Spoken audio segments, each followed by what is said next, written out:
Et puis voilà, et mon frère, le président de l'UFDG, M. Célou Dalein vient, on se voit tout ça. Les gens ont très mal interprété ça.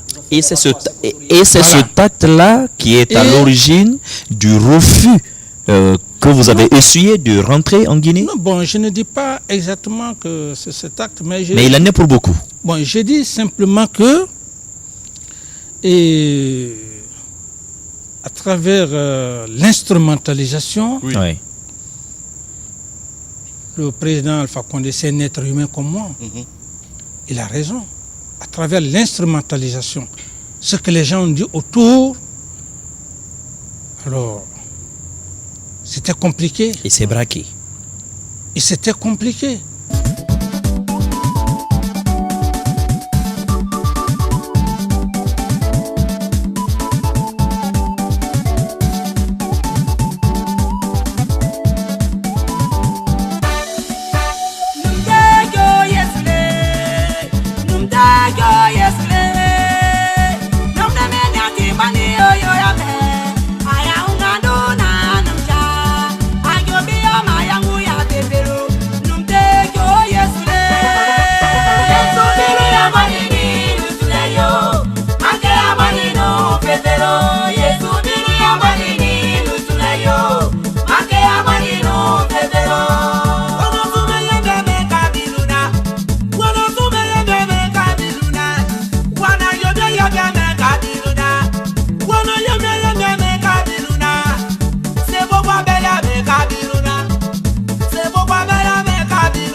Évidemment, le plateau spécial avec comme invité exceptionnel ce matin, en ce 14 octobre, le capitaine Moussa Dadis Camara, l'ancien président de la République de Guinée. Mafoudia Bangora. Alors, Monsieur le Président, en parlant de relations, je voudrais bien savoir qu'en est-il de votre relation avec l'actuel président de la République? Vous avez manifesté votre souhait de rentrer au pays.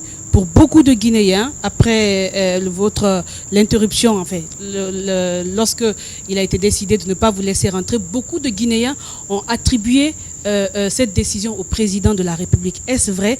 Quelle est la nature de vos relations à date? Oui, merci, ma soeur.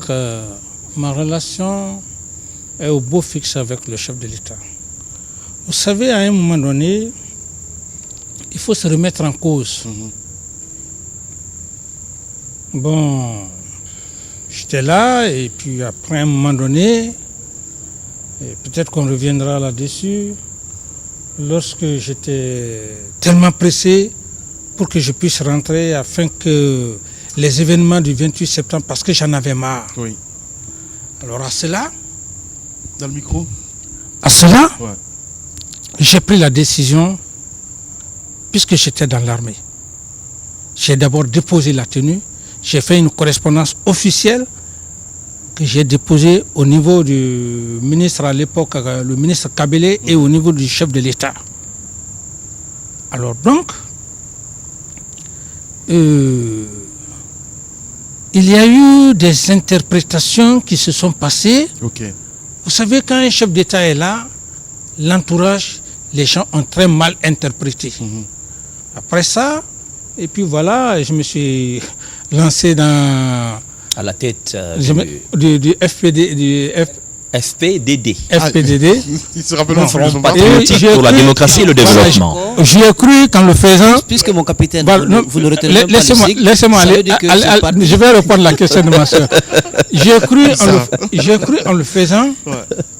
Vous savez que tous les leaders sont protégés. Alors, mais l'acte déjà que j'avais posé, je laisse la tenue directement. Et puis voilà, et mon frère, le président de l'UFDG, M. Célou Dalein vient, on se voit tout ça. Les gens ont très mal interprété ça. Et c'est cet acte-là qui est à l'origine du refus que vous avez essuyé de rentrer en Guinée? Non, bon, je ne dis pas exactement que c'est cet acte, mais il en est pour beaucoup. Bon, je dis simplement que à travers l'instrumentalisation, Oui. Oui. le président Alpha Condé, c'est un être humain comme moi. Il a raison. À travers l'instrumentalisation, ce que les gens ont dit autour, alors, c'était compliqué. Il s'est braqué. Et c'était compliqué. Et personnellement, à moi, il ne s'est pas braqué. En toute sincérité. Vous savez, j'ai dit que moi, ma vie est dans la main de Dieu. Je n'ai pas peur d'un être humain. Justement. En vous entendant parler ainsi, vous dites, Cellou Dalein est venu ici, vous êtes affiché, entre autres, en ce qui concerne ce Et puis, parti oui, j'ai dit politique. que les gens en ont Ouais. instrumentalisé. Ouais. Ils ont fait de l'instrumentalisation. Et donc, la situation était très poliée, très compliquée. Ouais. Tout ça, ça contribuait effectivement à beaucoup de choses. Ouais. Et De donc, tension, on va dire comme ça. Hein? De tension entre vous et le président Alpha Condé.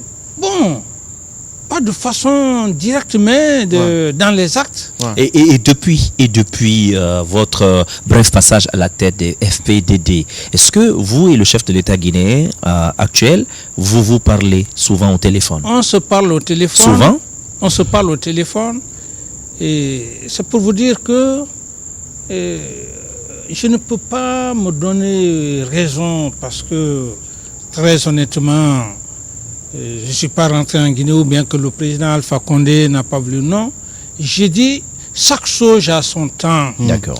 Quand vous précipitez... Monsieur le Président, on vous connaît très franc. Ouais. Quand même, hein. Est-ce qu'on peut dire aujourd'hui qu'il y a eu de la manipulation politique? Parce que vous avez du mal à sortir le mot. Dans quel sens C'est-à-dire, est-ce que vous estimez que ce sont des Guinéens, l'entourage du président de la République qui lui a rapporté des choses qui étaient de nature à vous éloigner, donc ce qui a concouru au refus de vous laisser rentrer en Guinée? Mais mes frères et sœurs, vous le savez bien, ce pays qui nous connaît pas, ce pays nous appartient. Vous le savez mieux. Ouais. Même moi, je suis victime de cela. Ouais. Vous avez des allumeurs de feu, Ouais. des allumeurs de feu Ouais. qui ont une haine viscérale, des allumeurs de feu, qui fait qu'à un moment donné, c'est seul Dieu qui peut sauver un chef de l'État. Ok. Wow. Alors, je ne peux pas dire tel ou tel Ouais. a fait ça. Et ces allumeurs de feu, Oui. est-ce qu'ils sont également intervenus dans vos relations avec votre frère d'armes, le général Sekouba Konaté? Parce que récemment, au moment où tout le monde pensait que vous aviez retrouvé de meilleures relations avec lui, il y a des menaces qui sont venues de lui. Et s'il vous plaît. est-ce que ces allumeurs de feu sont intervenus entre vous, monsieur le Président? Ces allumeurs de feu, bon, vous parlez du général Konaté, je ne voudrais même pas aller sur ce sujet parce que ce n'est pas l'objectif pour lequel je suis venu.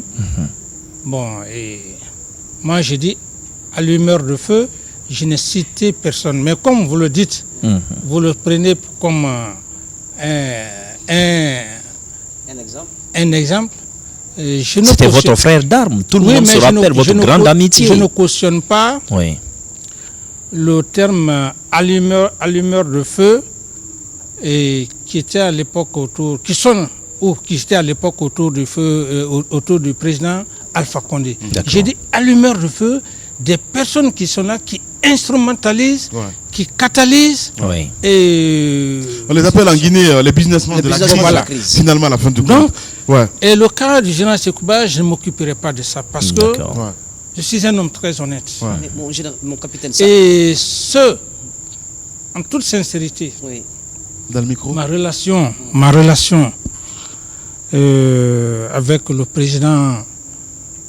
président Alpha Condé. Alpha Condé,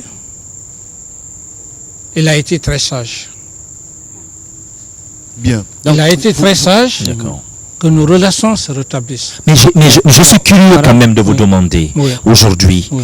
En Guinée, il y a une loi qui est assez méconnue, mais qui reconnaît des avantages aux anciens chefs d'État guinéens. Est-ce qu'aujourd'hui, le capitaine Moussa Dadis Camara, qui réside à Ouagadougou, est-ce qu'il bénéficie de quelques avantages que ce soit de son pays, le pays qu'il a servi?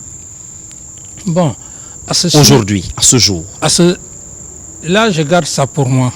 Bien. Je garde ça même. Le président Moussa Dadis Camara sur ce plateau spécial, évidemment, sur Radio Espace, sur Espace TV, mais aussi sur Suite FM. On va revenir sur le moment de la transition, c'est très important. Oui, c'est important, mais en même temps, il faudrait qu'il réponde à ce qui se dit par une partie de l'opinion publique. Je vais poser 2 questions, mon capitaine. La première, c'est qu'il y a une partie de l'opinion qui estime que si vous êtes aussi, entre guillemets, gentil vis-à-vis du pouvoir de Sékou Touré, si vous avez des relations si aimables avec le professeur Alpha Condé, c'est parce que c'est lui, depuis son palais, qui vous soutiendrait financièrement depuis toutes ces années à Ouagadougou. Pour tous vos besoins, pour tous les avantages que vous avez ici, tout viendrait du palais Sékou Touré. Est-ce que cela est vrai? Merci pour la question. Je peux aussi répondre à la question en vous reposant la même question. Est-ce que, si cela est vrai, est-ce que je suis le seul Guinéen que le président Alpha fait des gestes? Mais si c'est conditionné. Non. Capitaine Dadis, laissez la politique. Non, voici un paquet d'argent. Quand c'est conditionné comme ça, c'est compliqué. S'il vous plaît. J'ai soutenu le président Alpha en 2010. Est-ce qu'il m'avait donné de l'argent? Je venais de quitter fraîchement au pouvoir. On venait, comme adresse, de m'éjecter du pouvoir. Je devrais au contraire avoir la haine. Est-ce que c'est de l'argent qu'il m'a donné de le soutenir en 2010? Non. Ce n'est pas de l'argent. Et donc, moi, je ne soutiens pas une personne à cause de l'argent. Ça, c'est mon éducation. J'ai une probité morale. On va revenir sur ça. Pour encore revenir, et je dirais simplement, parce que aussi un homme ingrat, je ne suis pas un homme ingrat. Et si je ne dis pas que le président Alpha n'est pas gentil, ou même quand il vient, le simple fait de me recevoir ici, avant tout, c'est un chef d'État. Il pense de temps en temps à vos besoins. Mais, je dis, on s'appelle, quand il vient, il m'appelle. Ça vous marque beaucoup. Si un chef de l'État, M. Guirassi, Lamine, si le président Alpha Condé t'appelait un jour pour dire, bon, mon frère, voilà, ça, c'est ton prix comme adresse de gâteau. Vous allez le dire, non? Je vais demander pourquoi il me donne. Je vais demander pourquoi il me le donne. Non, c'est-à-dire qu'on soit quand même... On s'entend non, soyons objectifs. Soyons objectifs. C'est-à-dire... Lamine est un gendarme raté, il ne faut pas oublier. Voilà. Ici, je parle du social. Je parle du social. Un chef d'État, ce qu'il possède, s'il en est conscient que ça appartient à la population, il peut faire des gestes à tout le monde, à des personnes qui n'en ont pas. D'accord. C'est dans ce contexte que je parle. Bien sûr, c'est bien compris. Plateau spécial sur Espace TV, sur Radio Espace, mais aussi sur Suite FM. Mohamed Mara, on va essayer de revenir sur l'histoire. Moussa, s'il te plaît. Oui, mais c'est l'histoire. Je veux parler de l'histoire. Il ne va pas lâcher. Il va pas lâcher. Oui, allez-y. Alors, cette transition a été quand même marquée par un événement, fort malheureusement, qui a quand même entaché votre parcours jusqu'alors assez élogieux à la tête de la Guinée. Ce sont les événements tragiques du stade de Conakry qu'on appelle le stade du 28 septembre. Alors, aujourd'hui, 10 années après, il n'y a toujours pas de procès. Et vous avez vous-même très souvent émis le souhait de venir en Guinée répondre aux questions que se posent notamment les juges, mais aussi les Guinéens. 10 ans après, vous êtes en exil. Est-ce que, en vous replaçant dans le contexte de ce 28 septembre, et peut-être même de la veille, capitaine Moussa Dadis Camara, est-ce que vous pouvez nous ouvrir votre cœur et nous dire aujourd'hui qu'est-ce qui s'est passé? Comment ces événements se sont enchaînés jusqu'à ce que vous vous retrouviez comme dans une sorte de nasse? Merci pour la question. Mais d'abord, avant de parler sur les événements, ou en quelque sorte, en quelque peu de mots, sur les événements du 28 septembre. Oui. J'ai salué la mémoire de nos illustres disparus au stade du 28 septembre, et à leur âme, et que j'ai pris Dieu que justice se soit faite pour qu'il n'y ait plus jamais sang en Guinée. Donc, mon frère, cette question, elle est si importante qu'on risquera de prendre tout, on va prendre le plateau jusqu'à demain et les questions que vous voudrez poser, vous n'aurez plus le temps de poser. Si je veux commencer comment les choses se sont passées, finalement vous allez être ennuyé.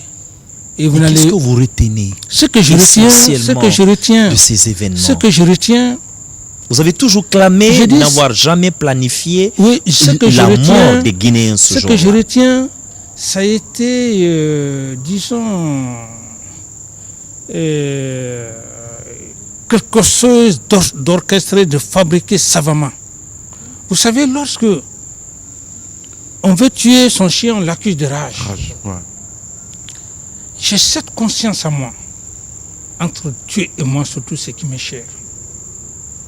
Parce que, simplement, j'étais dérangeant.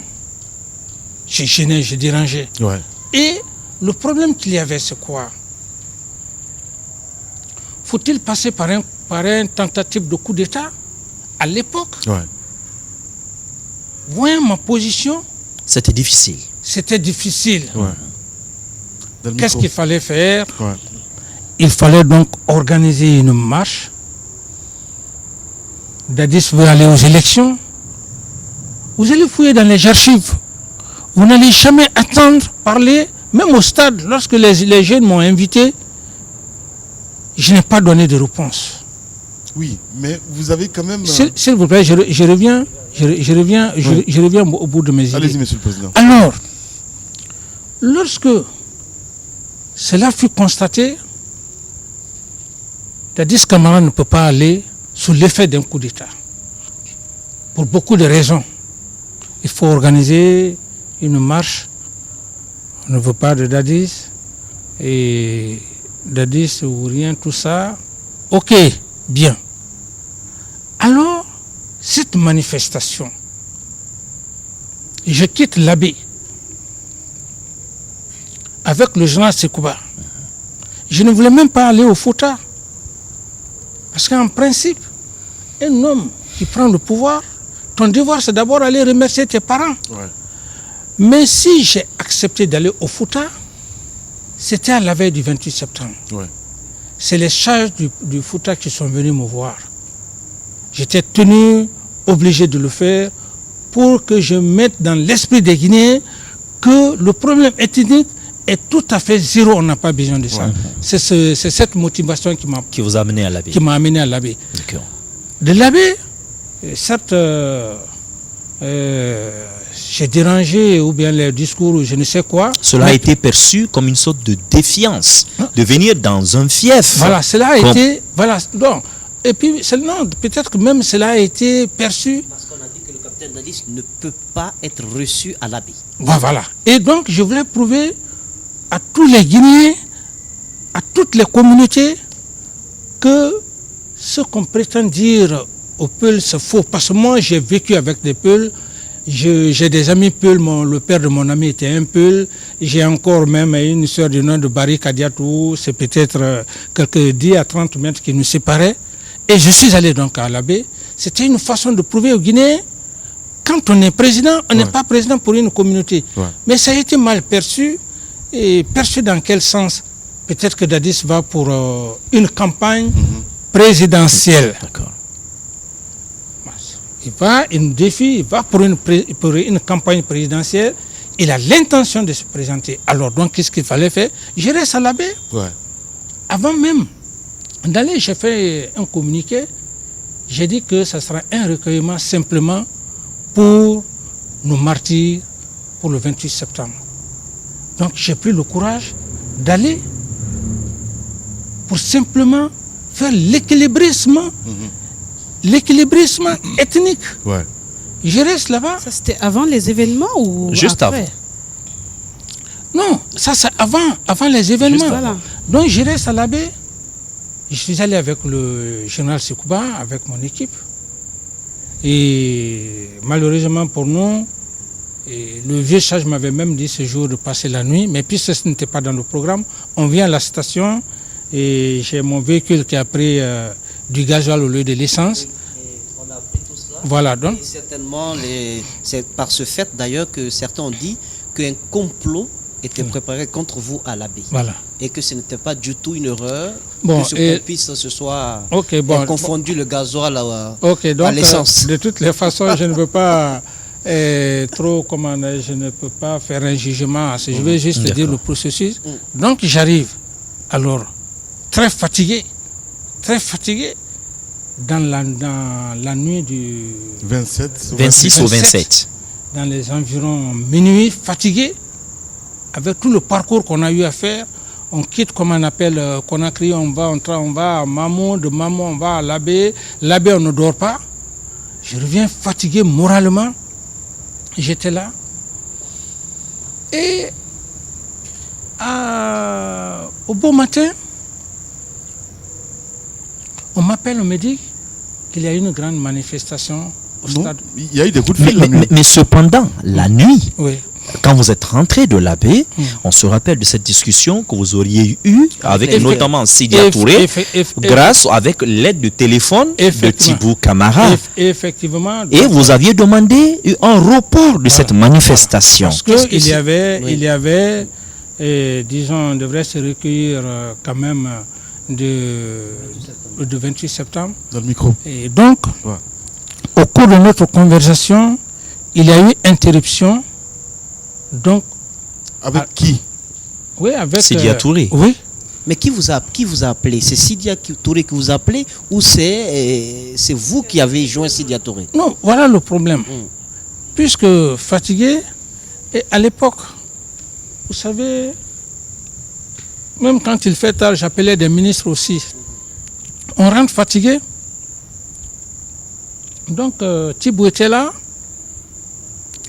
Et c'est là où vraiment, on peut tout dire de Thibou, en toute sincérité. Vous savez, mes chers frères, chacun de nous va rendre compte à Dieu. Ouais. Bien sûr. À l'époque, c'est Thibou qui cherchait à faire la négociation et quand il y avait des tensions, et comme il le fait d'ailleurs actuellement, Ouais. Dieu lui a donné ce don. Ouais. Personne ne peut l'occulter de ça. Ouais. C'est quand j'ai dit que bon voilà, je vais essayer de joindre tel leader, il me dit bon, monsieur le président, j'ai dit que bon, est-ce que je peux joindre mon frère, monsieur Sidia Touré. Et puisqu'il avait leur contact, c'est là où effectivement, et je suis rentré en contact avec mon frère, monsieur Sidia Touré, à l'époque.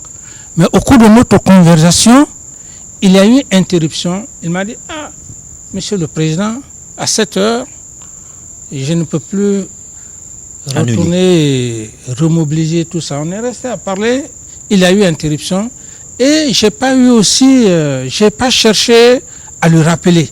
Non plus lui n'a pas cherché à me rappeler. C'est au bon matin où on me dit que bon voilà, après un certain moment donné, lorsqu'on m'a dit qu'il y avait des gens au stade du 28 septembre, et peut-être je puisse dire, la seule chance que j'ai eue, parce qu'à un certain moment donné, je suis sorti au bureau. J'ai dit, cette population, je la connais. On est tous Guinéens.